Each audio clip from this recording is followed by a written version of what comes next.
What's up, and welcome back to the Four Man Podcast. Today is a very special guest, and it's someone that I've looked up to for a while now and watched play baseball for really forever. I mean, if you played any 2K, if you played any sports, you played with Matt Holliday, and I'm so grateful that he has taken the time out of his day to come just share some wisdom and have a conversation. So, Matt, man, welcome to the podcast. Yeah, thanks. Yeah, I'm back on the MLB The Show. I got a card this year. I'm back on. So if you're a video game guy, I'm starting to get some younger kids maybe that are recognizing me more now that I've been retired for 5 years that appreciate the card that I have on MLB The Show now. So I'm kind of coming back around on the video game circuit. I love it. I love it. What's your rating? Well, they only release like 99 cards, so it's like from my best years. I think they released it actually on Father's Day.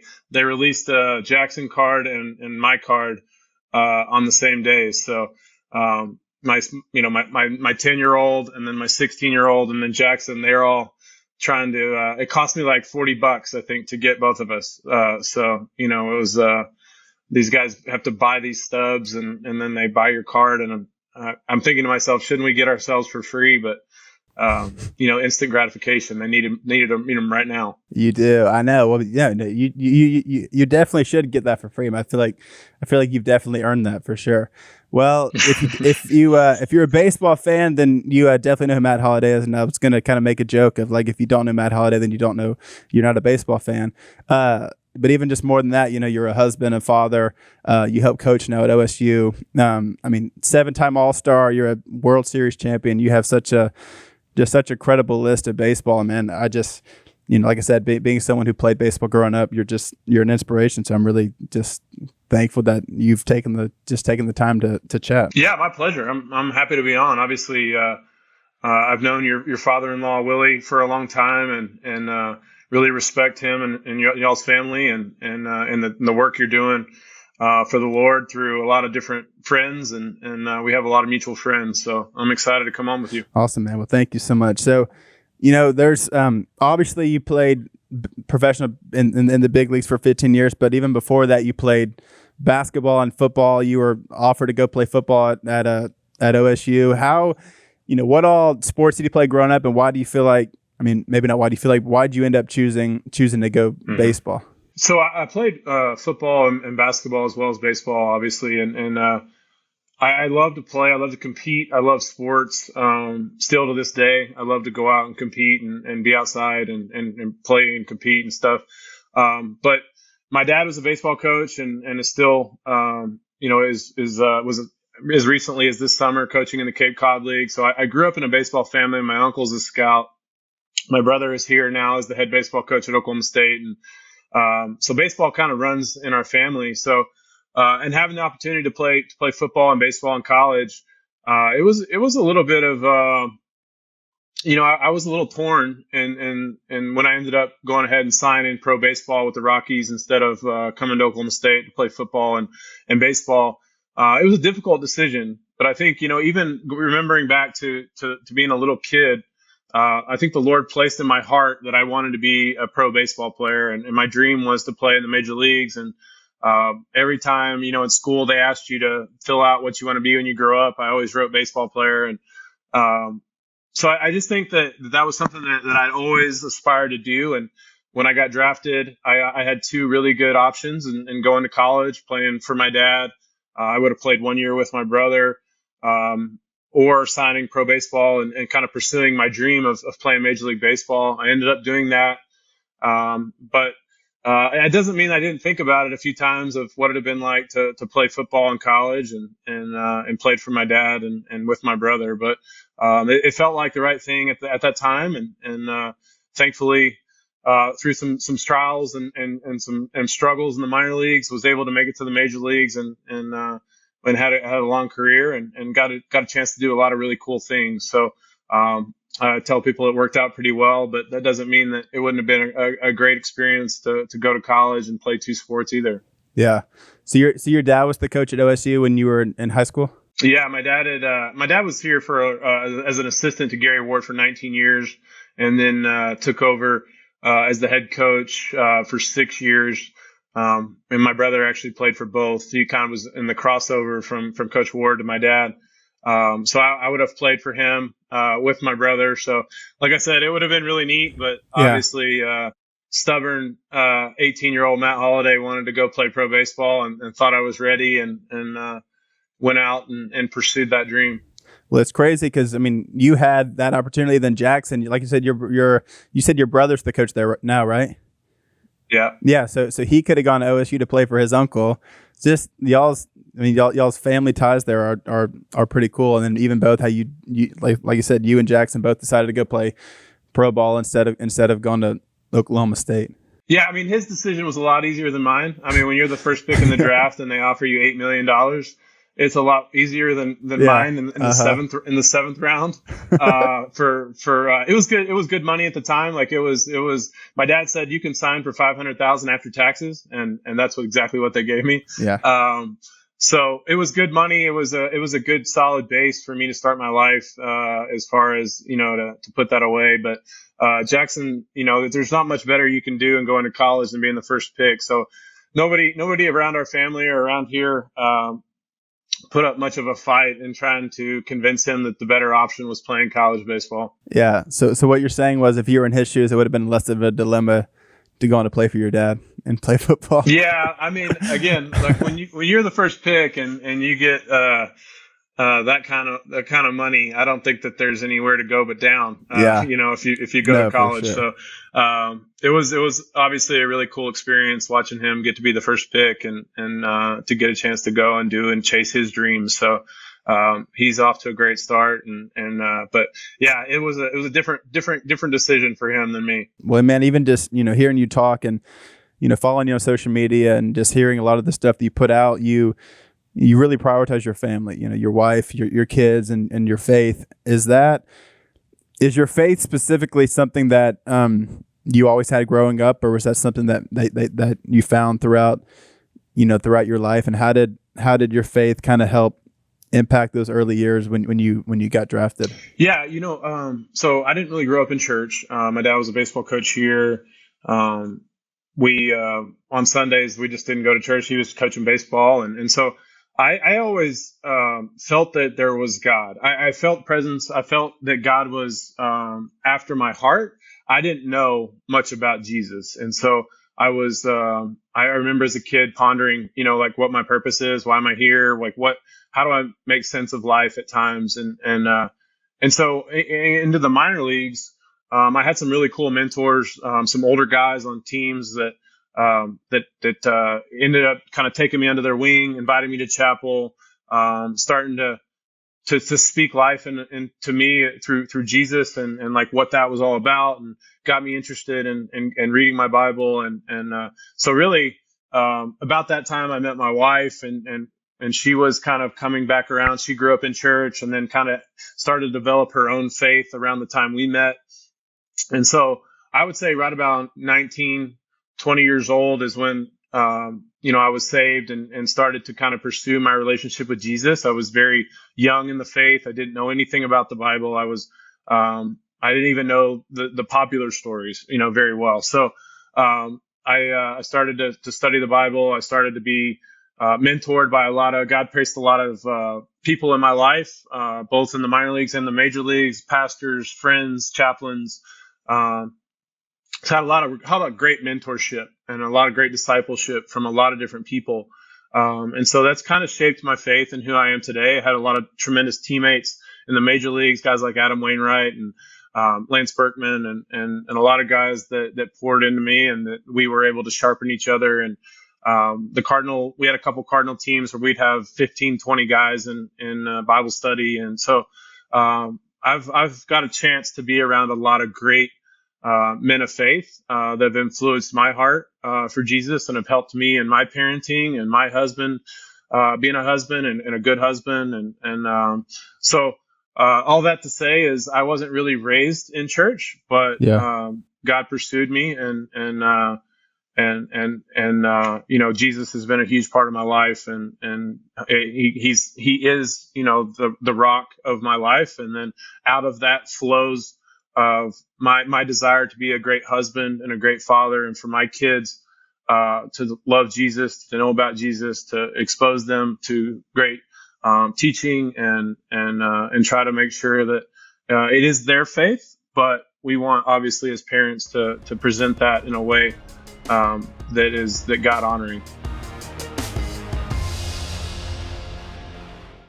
So if you know me, you know that I love fitness, I love sports, I love working out, and something that has given me a competitive edge has been drinking AG1. I love drinking AG1 in the mornings before I go to the gym, and if I have to train early, maybe I might drink it after, but there's so many benefits that I feel like it gives me. Specifically, I wanted better gut health. I wanted something that I thought tasted really good. I needed increased energy without drinking so much caffeine. And I needed something that I feel like increased my immune support. Plus, I hate taking pills. Who really likes taking pills anyway? And with AG1, it gave me all of the stuff that pills give you in something that was super easy. It was easy to travel with, and it's easy to fit into your daily routine, and something that actually tastes delicious. So what actually is AG1? Well, AG1 was designed with ease of mind so that you can live healthier and better without having to do a lot. It's seriously the healthiest thing that you can do in just under a minute. And just once a day, you mix 1 scoop in however much water that you desire, and that's it. And with that 1 scoop, there's 75 vitamins, minerals, probiotics, and whole food source ingredients of high quality that give me major benefits like gut and mood support, boosted energy, and even healthier looking skin, hair, and nails. And I'm always looking for life hacks, and AG1 has been one of the best ones for that. It's an all-in-one foundational nutrition formula that makes it easy for me to cover my nutritional basis every single day. Not only when I'm home, but when I'm also on the road, thanks due to their travel packs, which, as I mentioned, I was at the beach a few weeks ago. Then I traveled to go see my brother, and just having nutrition that I could bring with me on the go was just crucial, because a lot of places that I go, and I'm sure places that y'all travel to, do not have healthy options nearby. And with AG1, you're able to bring your travel packs with you. They can fit in a carry-on, they can fit in your DOP kit and your backpack, whatever you bring, you can fit them. And like I said, you just rip it open and you pour it in however much water that you desire. And I first saw it on social media. A lot of people that I had followed were posting about it, and I wanted to give it a try. I thought it looked delicious. And in the past, I have hated taking pills and vitamins, and I wanted something that I could supplement for that. And AG1 was a great option, and it's still a great option. It's something that I love taking. And as I mentioned earlier, I love drinking it every morning before I go to the gym. And you guys know that I've gotten my parents on it. I've gotten Sadie on it. I've gotten even John David from the Duck Call Room podcast on it. And I've even gotten some people on my production team on it too, and they've tried it and they loved it. So if you want to take ownership of your health, try AG1 and get a free 1-year supply of vitamin D and 5 free AG1 travel packs with your first purchase. Go to drinkag1.com/Huff. That's drinkag1.com/Huff. Go check it out. You know, because baseball is such an interesting sport, right? It's such a game of failure. It's if you hit 300, which is you get a hit every, you get 3 hits every 10 at bats, you're basically a Hall of Famer. How do you feel like being a man of faith and having, that foundation allowed you to deal with failures, maybe going through a slump or going through things that, at that level that were critical? A lot of people, when you get to a certain level, it's so easy to put your identity in something like that, right? When people, stop playing, it can be detrimental to them. How do you feel like, maybe even just looking around at people that, that didn't have that foundation, that didn't have that faith? How do you feel like having that for you kind of helped go through things that, at your level were difficult? Yeah. I mean, I think you don't do it perfectly, right? So it was a huge part of my experience. And looking back, at age 43, you get the chance to look back and how you handled things and what was really you maybe did well and what you didn't do well. I think there is temptation in pro sports to get wrapped up into all the worldly things that come with that. I think that having Jesus and being able to reframe my mind to where it was an opportunity to use this platform to honor him, and how can I use this small clip of time in my life to do things that are kingdom honoring. And so, looking through it in that lens, I feel like provided us some of our greatest joy with our Homers for Health program that we started in St. Louis that has raised over $4 million for Cardinal Glennon Hospital for sick and injured kids, and the relationships that we built through that program. And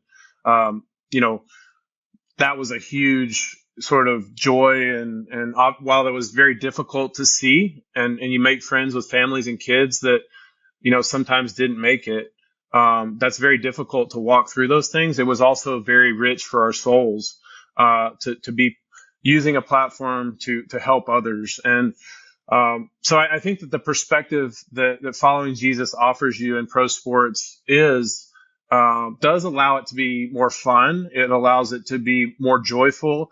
But I didn't do it perfect. Like, you hear me right when I say that. Yeah, I mean, there was times when I was frustrated. There was times when I was, wrapped up in the results of baseball and how good I'm doing and what it leads to, and how do I get this contract that leads to this, so I didn't do it perfect, but I think in looking back, with the help and the mentorship, that I think that Jesus was with me the whole time, it did allow me to handle the ups and downs of pro baseball, with a more godlike frame of mind. Like I said, I didn't do it perfect, but it definitely was a huge benefit to be a believer in Jesus, and a believer that there is eternal value to things, that being part of Colby Rasmus's life, and him coming to know Jesus down the line. 10 years later, he comes back and says, "Hey, I just want to thank you guys for the way you treated me when I was a young kid, and now that I know Jesus, and you invited me to chapel." Those kind of things are more important to me than having sort of this ring of winning a World Series, or a platinum bat that I won for a Silver Slugger. Like, those things are cool, but this is eternal. And I think that was something, in looking back, if I had to talk to younger players, that I would have them keep in mind. Yeah, that's made me think of the verse where, Jesus is talking about what is it, what is the gain if you, if you gain the whole world, but yet you forfeit your soul, right? There's so many temporal things that we can strive to, which maybe in and of themselves aren't bad things, but if you make that, if you make that what it's all about, then you are going to end up being, let down, because those things can't ultimately fill the void in you that I feel like God's put in all of us. And that's even just cool to hear you say that as someone who has been super successful, who does have a lot of accolades, but it's also, but that's still temporal, right? There's still eternal things that we can set our hope on. And that's really cool to hear you say that. I think when you go to Solomon, like, you talk about this guy, he's like, "Look, I've had it all. Like, I'm more rich than you. I've had more ladies than you. I've done all the things that you think are awesome, and I count it all as rubbish. Like, it's all, a vapor of wind. Like, it doesn't fill that hole in our heart, that we desire for meaning, for purpose, for to have an impact on the world. It doesn't fill it." And so I think that's something, as you read through Scripture, and like you talking about, but Solomon was the richest man maybe ever, and he's like, it just didn't do it for me. And so I think it's a good reminder. It's a good teaching point for my kids, and for all of our kids, I think. But yeah, it for sure is. Like I said, it's. I don't know. I guess the point is the impact, and the things that people maybe look at a pro athlete and say, that must have been so fun. It was fun, but the things that brought me real joy were the impact that God let me be a part of. And I tell people, God kind of let me have a small piece in Colby Rasmus is coming to know Jesus, or these families that you get to impact with the money that God places in your care. So that to me was the most gratifying part of the job. Yeah, that's awesome. Because even hearing you speak earlier, you went through so many life changes playing professional baseball. You weren't married when you got drafted, but then you got married, and then you'll have 4 kids, right? So you've had kids throughout your whole career. Because baseball is such a time consuming thing, right? There's 162 games a year if you don't make it further. How do you feel like maybe as your career even evolved, you were still able to prioritize the things that you wanted to keep priority in? Yeah, and that was the thing. So Leslie and I got married young. She was 20, I was 19. Or no, we got engaged then. She was 21, I was 20. We had Jackson when I was 23 and she was 24. So we had Jackson young. But we always, put our marriage and our family as the main priority. We stayed together, and even when the kids got a little bit older, I played for 15 years. So by the time I was done, Jackson was 15 years old. There might be a few gaps in Jackson's education as far as moving around and taking him in and out of schools, but we always made it a priority. It was more important for us to stay together, to be a family, for them to travel some. And Leslie made a lot of sacrifices in traveling with small kids so that we didn't go big chunks of periods of time without being together, without being around each other. And I'm forever grateful for that. She allowed me to play as long as I did because she was willing to travel and stay with me. And maybe not the ideal case scenario for her and raising kids, but it was important enough for us both to be together as a family that I was able to play until 38 years old and didn't feel like I missed a ton. I mean, obviously you miss things when you have that many games and that long of a schedule, but I didn't leave the game bitter about missing things, and she didn't leave the game bitter about me not being there for her and the kids for 15 years. So I think that was something really healthy that we did. But I would say, there was some sacrifice in the kids' education, which they'll catch up on, and they've caught up on, and Jackson still counts on his fingers, but that's okay. It's it's part of the sacrifice. But all that to say is that was my number one priority after my relationship with Jesus was my wife and my kids, and for us to be together and sacrifice for one another so that we could keep a family tight knit. They came to the field with me all the time. Thankfully, the Cardinals and the Rockies were great organizations as far as letting me have my boys around and take them to the field. And sometimes I got to take them on road trips with just me and the two boys. And it was really cool. And so I think it was a good experience for the kids growing up in the game. That's really cool. Well, I was gonna. It's funny because I mean when you just said Jackson has to count on his fingers, but when he got drafted, he did not have to count much. It was a simple one finger. It was an easy count. Yeah, it was an easy count. That was an easy count. Do you feel like maybe sporadic's not the best word for it, but how do you think just kind of the maybe the spontaneity of it kind of has helped him?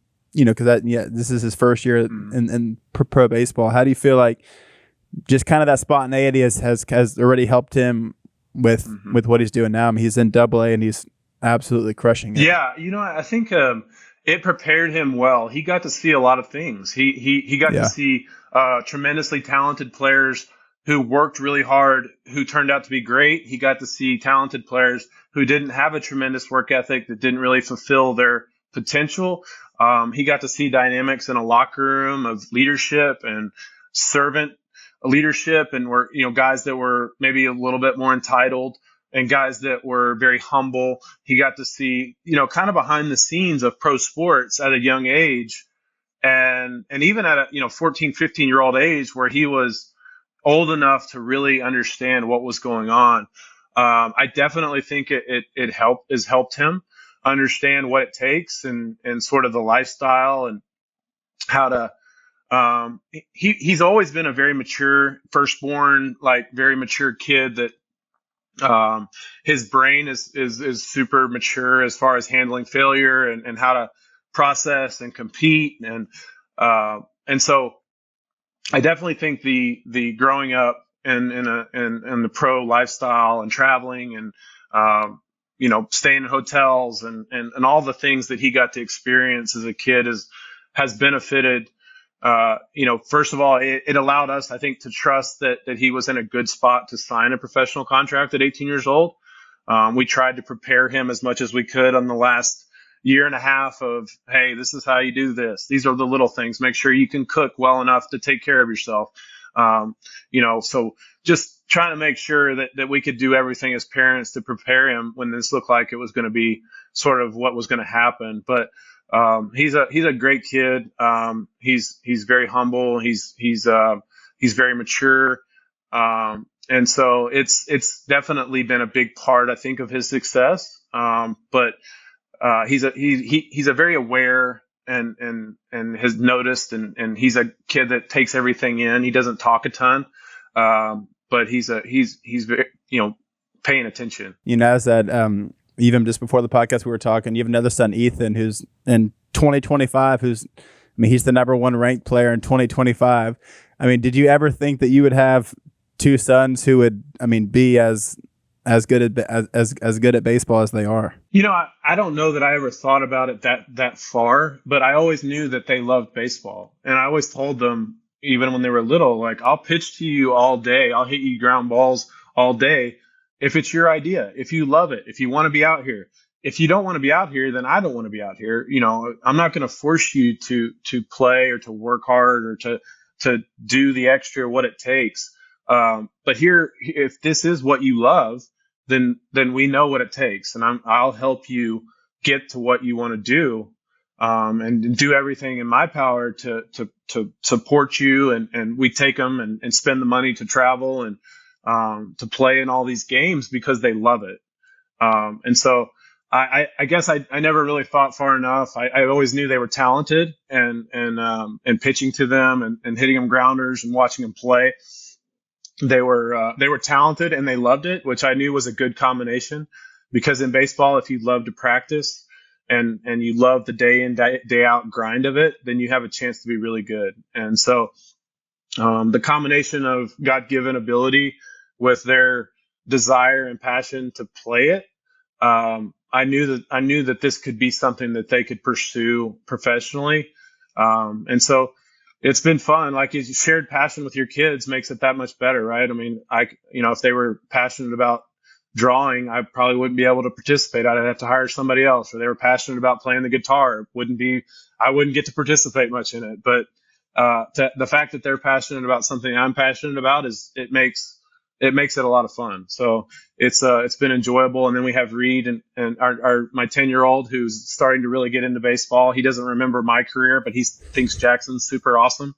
And so that's been fun. And then Grayson, our 13-year-old daughter, is a trooper, and she just loves to come and be with the family when we travel in the summers, and we find fun things to do. And she's more into like tumbling and stuff, but she didn't really ever get the softball bug, but not to leave her out. She's such an awesome kid and loves to support her brothers. And so it's fun.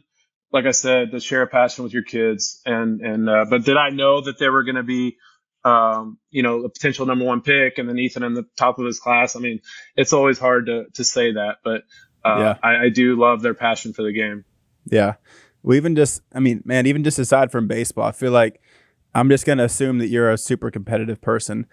How do you feel like, as a parent, you can help steward and shepherd your kids and encourage them to, to call them up, but not in a way that maybe feels like, like they failed, whatever. Like if Jackson goes 0 for 4, or something like that, and it's not like, or Ethan, whatever, or your daughter with tumbling, or, you can encourage your kids to an extent, but not to where it feels like overbearing. Because I feel like, I think a lot of times, and I'm even seeing this, we have a 2-year-old and a 2-month-old, and, encouraging our 2-year-old honey with things.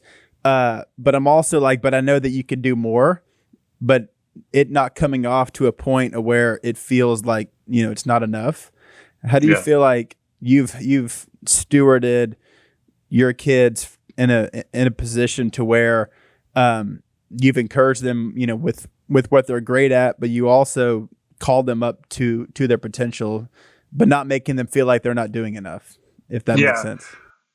I think that for me, and knowing their personality, right? I didn't do this great initially with Jackson and Ethan, but I think the one thing, your first 2 kids, you're sort of feeling your way out about how to parent, what kind of parent you want to be, what you liked about how you were raised, what you didn't. Maybe how you want a different style on certain, issues than maybe your parents used with you. So I think you learn what kind of parent you are. And then, like, Jackson and Ethan are really different in how they like to be parented / coached. And so me learning them and their personalities and what kind of learners they were or are, and how to present what I think might help them.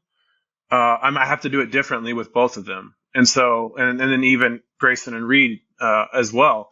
So I think that's been something that I've learned, and getting to be a parent now for 19 years is you learn your kids, you learn how they like to be talked to. There was always one thing: effort and respect, that I would not tolerate, that we were not going to, you give me that, you're going to play hard, you're going to run, you're going to respect your coaches, you're going to respect your teammates. Now, if you don't do those things, you're in real trouble. But the results, and you go 0 for 4 with 4 strikeouts, I'm not coming down on you. Let's talk about it. If you want to talk about it, if you don't want to talk about it, that's where you start to learn your kids about how they process things. And so Jackson's hey, give me everything. Hey, give me everything. When you see it, if you see something, say something. And my mechanics, whatever. Ethan I had to learn that he has to come to me, and I just throw to him, and just, if it starts to go bad and he gets frustrated and I can't match his frustration or get onto him, I have to let him cool off, come to me and say, hey, what do you see? And then he gives me a chance to speak into what I see, or to help him with whatever he's struggling with. So I think just learning how to parent your kids differently. But that was always something to me, like, hey, look, if I'm going to pull you off the field if you don't give effort and you disrespect coaches or other players, like that, I will embarrass you. I'll take you and we'll go home, because that's not tolerable. But if you make an error or if you strike out, I mean, those things, they don't bother. I know how hard the game is and sports are, and that's never been anything that's like bothered me. But as far as, respecting people and respecting coaches and treating people the right way, those were all the things that I told them, like, look, these aren't negotiable. Like, this is how we act as a family, and this is what we do as believers in Jesus. Like, this is how we do things. Now, they don't get it right all the time. And there's been times where I've been very close to taking Ethan and putting him in the car and driving off and embarrassing the crap out of him. But I think it has been effective, at least to this point. So, all that to say is, I hope that answered your question. I'm starting to make sure did I answer your whole question? I don't know. Yeah, it did. Well, no, because I can even, even like my brother plays, he plays professional baseball too. And it's like, I feel like even I can see this myself of like, I can be happier if he throws 4 scoreless versus if he pitches, if let's say he starts and he doesn't get out of the first inning and he gets, walk, hit batter, home run, then I can sense, I can just see me being, more upset. And that's my brother, let alone my kid. So just even, taking that of like, I can see how at times a frustration like that could feel like you're putting pressure on him, right? It's like he's not as content in me or whatever because I didn't perform as well as he would have liked to have. And even just kind of taking that into my own family of not wanting, whatever sports my daughter's end up wanting to do, let's say basketball. It's like if she scores 30 points, then I'm the happiest dad. Then if she scores 5, then it's like she feels like she feels like I'm disappointed because she did not perform as well as she did. Just kind of finding that balance of how to parent in a way that's like you want to encourage your kids to be the best that they can be, but do it in a way that they don't feel like you're holding them up to a standard that's not really realistic. Yeah, I mean, I think it goes back to like encouraging them. Like, if you don't like the result, okay, well, let's figure out why we didn't like the result and let's go practice it. It's like, okay, if you only scored 5 points in a game and you missed a couple layups, okay, well, let's figure out, okay, like in a very under control conversation, if you didn't like the results, what happened and how do we fix it? And so like, okay, so let's try to shoot 100 shots from this spot on the court this week, or let's make sure we make 50 free throws a day for the next week, or just I think in coming up with ways to encourage them that's practical without them feeling like you're disappointed. And I think sometimes we're disappointed because we know how much they want it, right? So I want my kids to get a hit every time, but I'm not disappointed because it's a reflection on me. I'm disappointed because I know how much they want it and how much they want to be good. They want to, they've put in the time, and maybe they didn't get the result. So it's okay. I think it's healthy to feel disappointed for them, but I think that it's not disappointed in them. And Yeah. so I think sometimes parents and unhealthy is that we think it's a reflection on us as parents that they're not doing well, or I want them to do well because it makes me look good, not because they love the game and they want to do well. And so I think that that's really where it can get a little bit messy when we think everything is about us and Yeah. how it looks, how I look, as opposed to I want you to do well because I love you and I know that you want to do well. And if you don't do well, let me help you. How can I help you practice more? Or is it a mental thing? Is it your thought process? Let's talk through that. Like, what are you thinking in the box, or what are you thinking? Are you playing with confidence? So that would be my advice to people that have kids, they're athletes that they want to encourage, and if they get frustrated with their kids about performance, they need to check and see why. Like, do a little inner inspection. Are you mad at your kids because Hmm. it's a reflection on you like you want them to do well so you look good? Or is this really about your kids and wanting them to do well because they love it?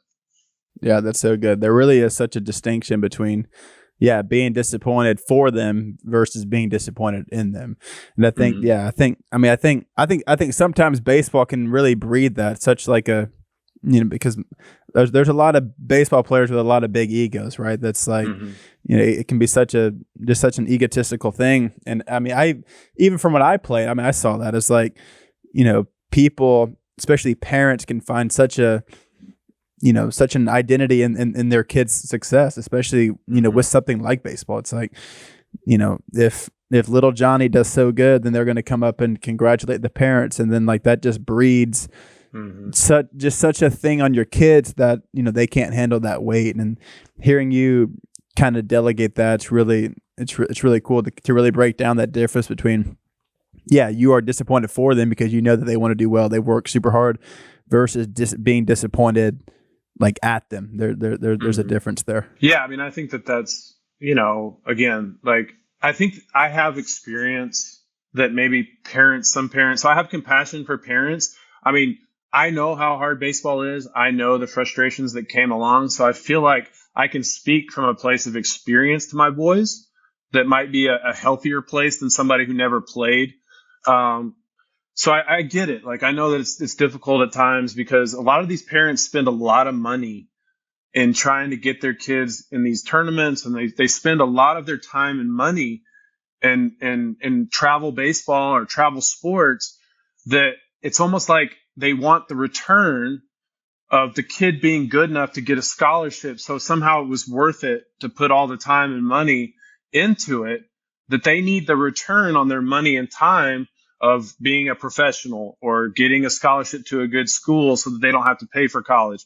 And so I think sometimes we put so much time and money and energy into our kid being great at this sport because we need it to come back to us, that when it doesn't come back the way we visualize it, that now I'm frustrated, and now it's not turning out how I'm not getting my return on it. And so I think that's something to at least consider as well. Because even too, when you were just talking, I could be wrong, but I'm assuming perfect game was not a thing when you were coming up. If I had to guess. Okay, no, I didn't think No, so. it wasn't. Well, And they had just started some area code and USA baseball stuff when I yeah, was, sort of in high school. So, but yeah, now, I mean, there's so many PBR, there's Baseball Factory, there's Perfect Game. You could go play in a tournament um, just about every weekend of the entire season or the entire year, really, in baseball. I yeah, think you could go anywhere if you had the money and the time, you could go play in a tournament nowadays. Where back when I was growing up, it was like Legion Ball and then like two other things, and that was it. Like you just, there wasn't Yeah. all these opportunities. So, I tell parents all the time, if your kid is really good, college coaches and scouts will find them. I mean, Bobby Jinks was a closer for the White Sox, and I think he wasn't even in school. He was in North Dakota in high school, or he wasn't even in school, and threw a bullpen in a barn and got signed. And so, like, this idea that you have to play in every tournament everywhere to get a scholarship or to be a professional prospect, I think is not true. And it's really kind of funny too, because you can be crushing it at your local high school, right? And then you get scouted, but then you want to take it up a notch. Then you go to these bigger tournaments, and then you end up, facing better pitching, and then you don't do well. Then it actually hurts. Then it actually hurts the credibility that you had built up at your local high school. Because I mean, I think that so much of consumption of something can just be dangerous, especially, with something like, what's your rating on Perfect Game or Baseball America or Baseball Factory, whatever. Yeah. And then, because it's all these statistics, and then it's comparison, and then you're trying to achieve something. And then, then I think that's just when you kind of end up resenting it and burning out. But I think obviously there are people that overcome that, then it doesn't phase them. But I do think that there can be such a pressure from parents on that, on their kids, just from things I've seen, on a lot smaller scale than I'm sure what you've seen. But yeah, I think that it's interesting how it's evolved from when you started to where it is now, of year round, and all these organizations that are just, because obviously we know all the positive benefits, right? It's getting you more exposure. There's plenty of positive things, but I think that there's also negative things that maybe we kind of turn a blind eye to at times, because maybe the positives overshadow it. For sure. And I think it goes back to a lot of now, like with social media, the comparison, what robs our joy. And when we talk about, I mean, it could be girls, it could be boys, like just the whole Instagram, social media, they have all these Snapchat, all this stuff of all the comparison, and you're constantly worried about, I think just the wrong things, and like you're talking about the rankings, and like, oh, I'm not ranked this, I'm not ranked that, or he's ranked that, he shouldn't be. And they start all this, it's just not healthy. And just getting back to like just the process of getting better. Be you, like this is a long, this is a marathon, like running the race of the day to day. And baseball particularly, like you just trying to get a little bit better.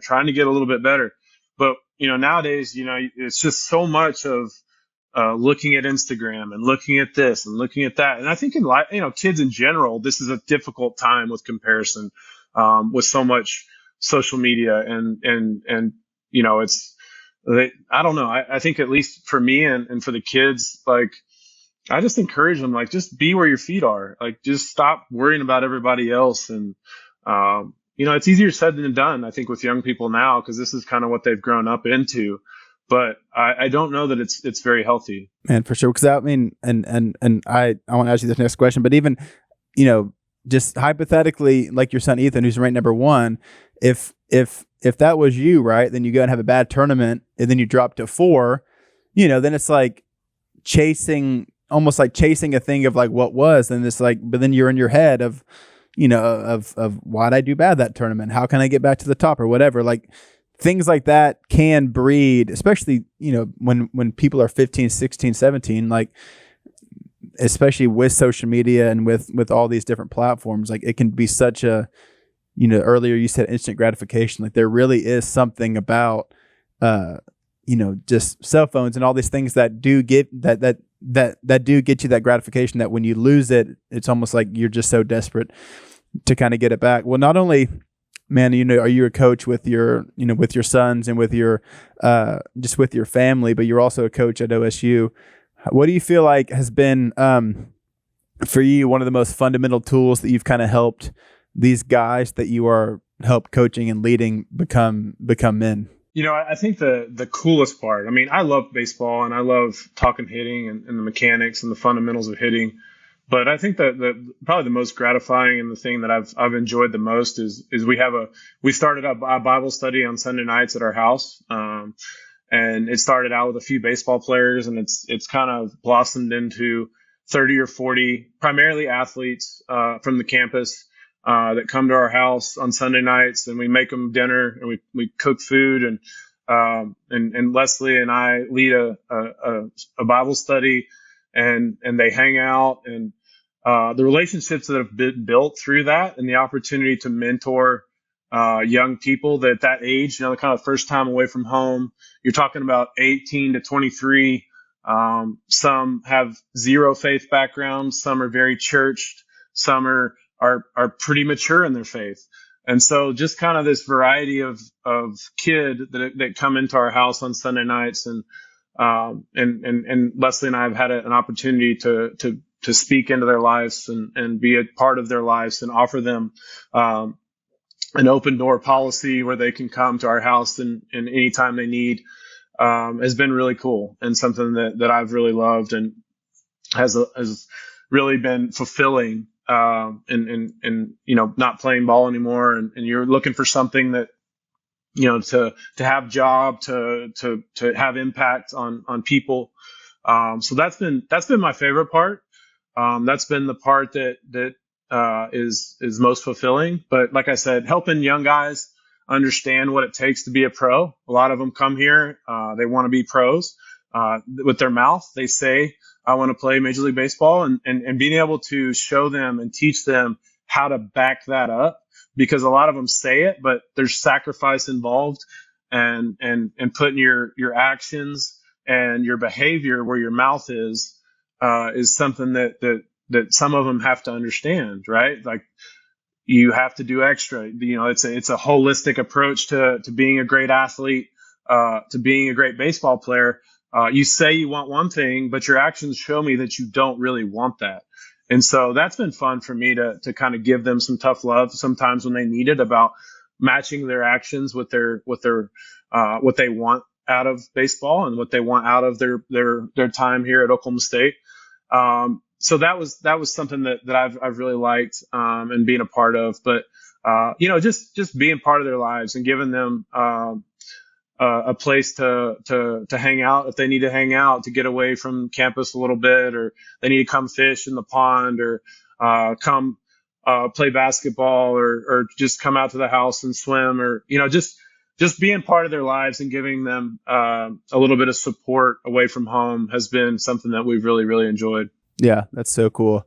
Because even one of my just stories that I love in the Bible is just, this idea of, well, really the whole New Testament is just such an evangelistic thing, right? It's go and make disciples, and it's meeting people with where they're at. And that's really, this podcast, it's called 4-8 Men. And it's where Paul tells Timothy that physical training is of some value, but godliness has value for all things. So really just this idea that I'm passionate about of man, how you train your body, Paul says it's a value, but it's not of ultimate value, right? Earlier we talked about temporal things and then eternal things. Like, this body is temporal, but how with what I'm doing with the things God's given me, what am I doing it to make eternal impact? And even just hearing you with baseball, it's like that's something that you're passionate about. So how can I be evangelistic with this hobby, right? With this sport, with this job?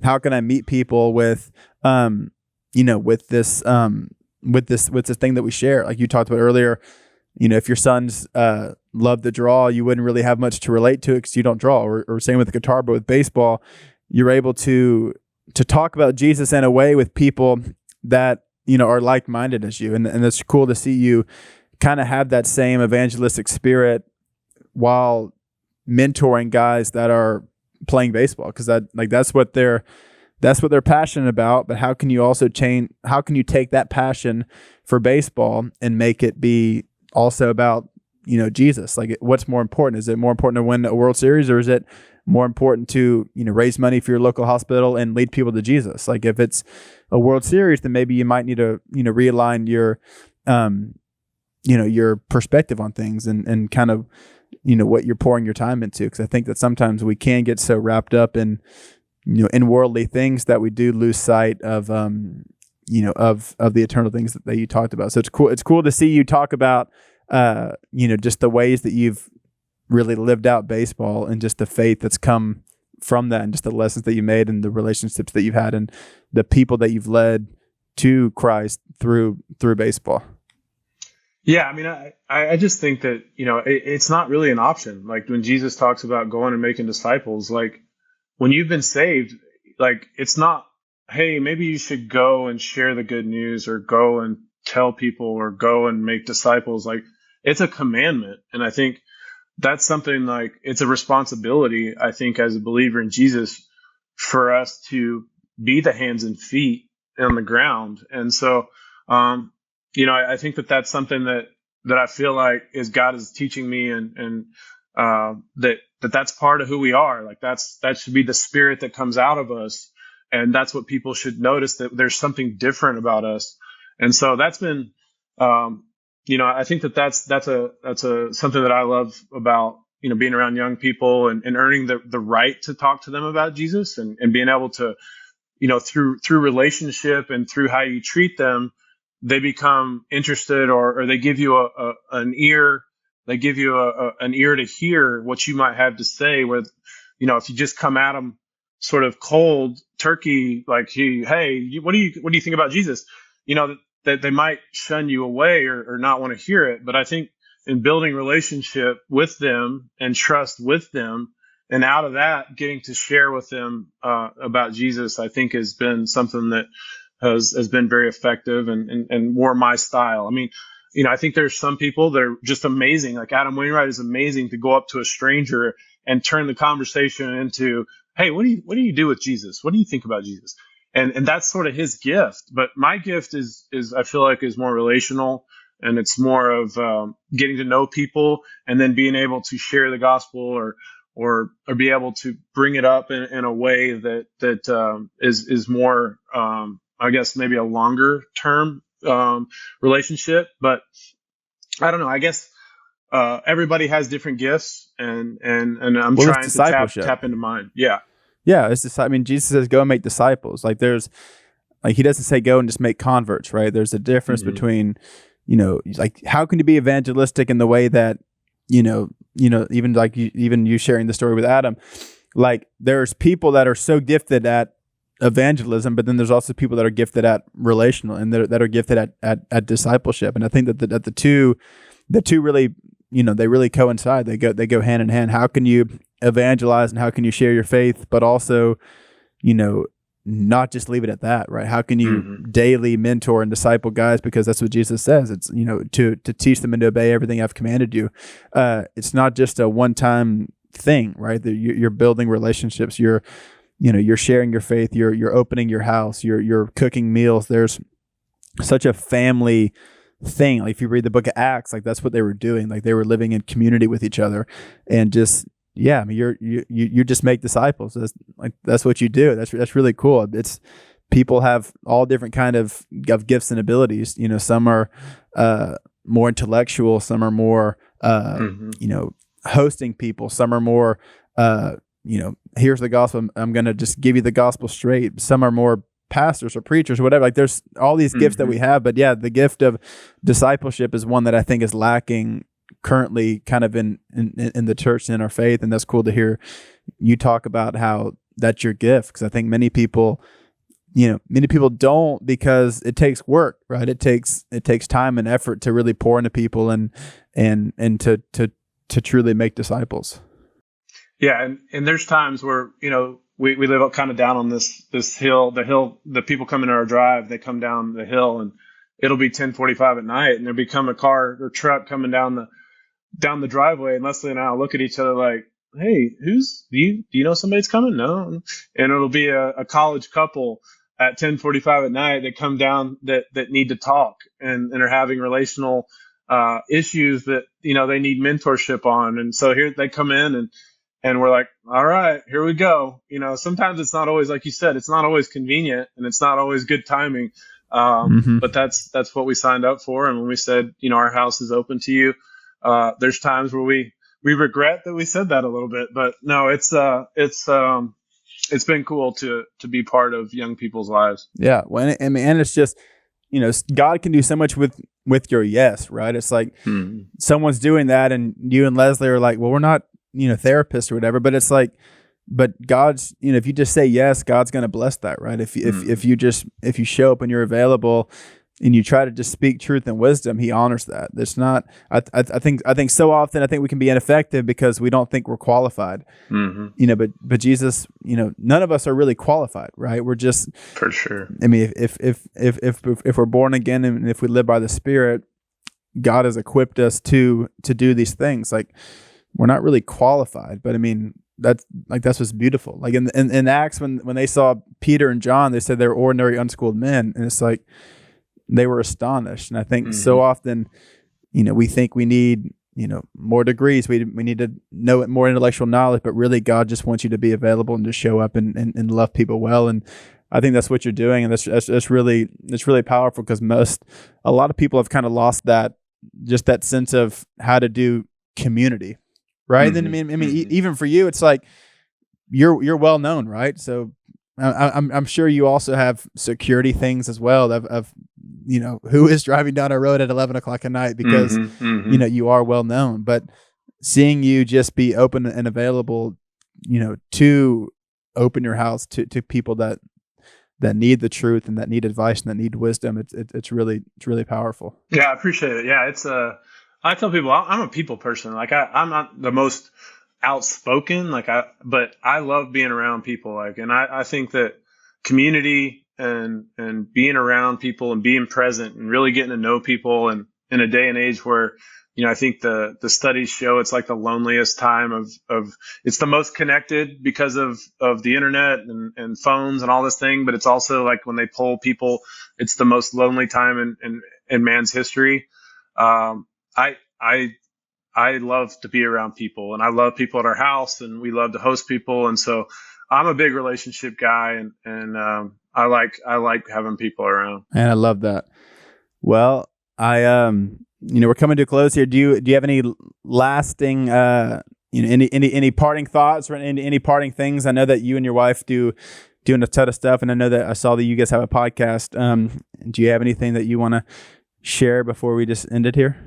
Yeah, we put the podcast on a pause a little bit during the summer. We go crazy. We got kids, as I've mentioned. Ethan's playing in tournaments, and Jackson's in Maryland, and we've been traveling, and so knocking out a podcast once a week in the summer is almost impossible. But yeah, we do the Table 40 podcast. We'll probably start it back up in a couple of months, and we'll have to get you on. But we've taken a little break. But yeah, no, I've just like I said, I've enjoyed getting to come on and talk about Jesus any chance I get to share my heart for God and for in using baseball and sports through that has been something, post playing career that I've enjoyed, and I just love to compete too. Like, I'm kind of taking up pickleball, and I play basketball all the time. Like I said, I'm enjoying being around my kids and my wife, but yeah, man. So appreciate you having me on. Man, it was a pleasure. Really, thank you so much. This was it was super encouraging just to see someone that's had the success that you've had, but just hear your perspective on as you compared it to Solomon. It's all it's all vanity. It's all striving after the wind. So thank you for your wisdom and just your testimony in your life to really live for things that are eternal and not just satisfy with the things that are temporal. Yeah, well, like I said, I appreciate you and appreciate what you guys are doing.